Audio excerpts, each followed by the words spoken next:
औज़ुबिल्लाहिमिनश्शैतानिर्रजीम बिस्मिल्लाहिर्रहमानिर्रहीम। अस्सलामु अलैकुम ख़वातीन और हज़रात।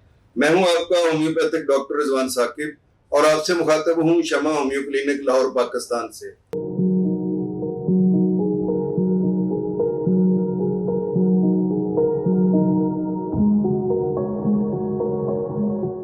आइए आज बात करते हैं कि ख़वातीन में डायस्मेनोरिया जो है, माहवारी का दर्द के साथ आना, पुरदर्द हैज़, इसकी क्या वजूहात हैं, इसके क्या काज हैं और इसका होम्योपैथी में इलाज क्या है। मैं अपनी गुज़श्ता वीडियो के अंदर आपको डिटेल से बता चुका हूं कि डायस्मेनोरिया में 2 टाइप्स होती हैं, एक प्राइमरी होता है, एक सेकेंडरी होता है। प्राइमरी किस वजह से होता है और ये कब शुरू होता है, यानी माहवारी का ये दर्द जो है, और इसमें बच्चियों को या ख्वातीन को या लड़कियों को कौन सी अद्वियात दी जाए तो ये दर्द ठीक हो सकता है। आप मेरी गुज़श्ता वीडियो में ये डिटेल देख सकते हैं। अब मैं आपको ये बताऊंगा कि ये जो सानवी पुरदर्द हैज़ या सेकेंडरी डायस्मेनोरिया है, इसकी क्या वजूहात हैं और इसका होम्योपैथी में क्या इलाज है। सेकेंडरी डायस्मेनोरिया जो है वो ये है कि पहले तो खातून को हैज़ बगैर किसी दर्द के आराम से आ जाता था, लेकिन अब ये है कि अचानक या कुछ अरसे के बाद हैज़ इंतहाई दर्द के साथ आना शुरू हो गया है, तो ये सेकेंडरी एमेनोरिया कहलाएगा, सेकेंडरी डायस्मेनोरिया कहलाएगा। तो सेकेंडरी डायस्मेनोरिया में ये होता है कि उसमें कै मतली उल्टी नहीं होती। ये जो प्राइमरी होता है उसमें ये अलामत होती हैं, इसमें ये अलामत तो नहीं होती, लेकिन इसमें कुछ और मुख्तलिफ अलामत होती हैं।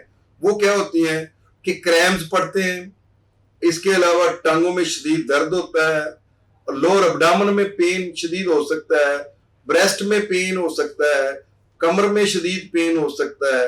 तो ये वो अलामत हैं जो सेकेंडरी डायस्मेनोरिया में होती हैं। अब सेकेंडरी डायस्मेनोरिया की वजूहात भी प्राइमरी से मुख्तलिफ हैं।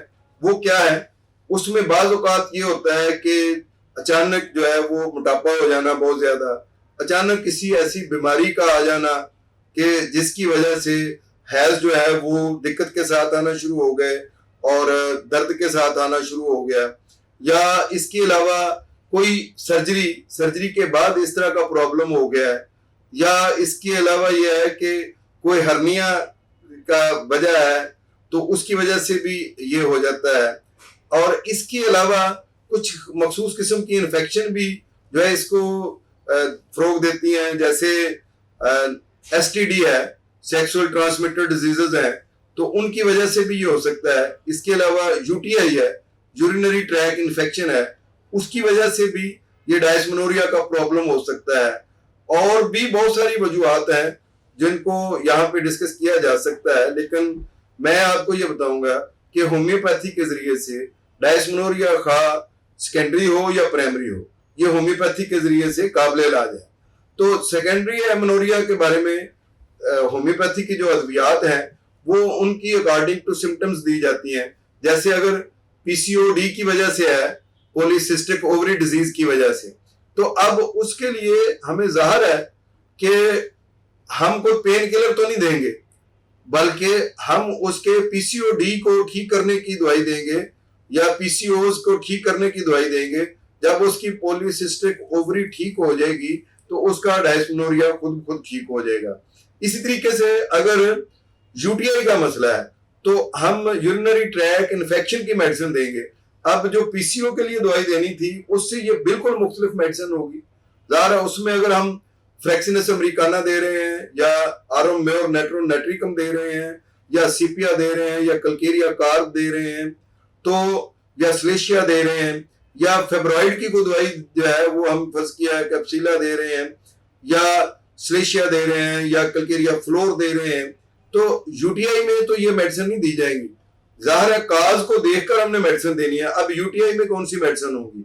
UTI में हो सकता है कि हमारे पास सारसाप्रिला हो, उसके जरिए से एलियम स्टाइवा हो, उसके जरिए से UTI को कवर किया जाए, मर्कसाल हो या एसिड नेट्रिकम हो, थूजा हो, वो देखना पड़ेगा।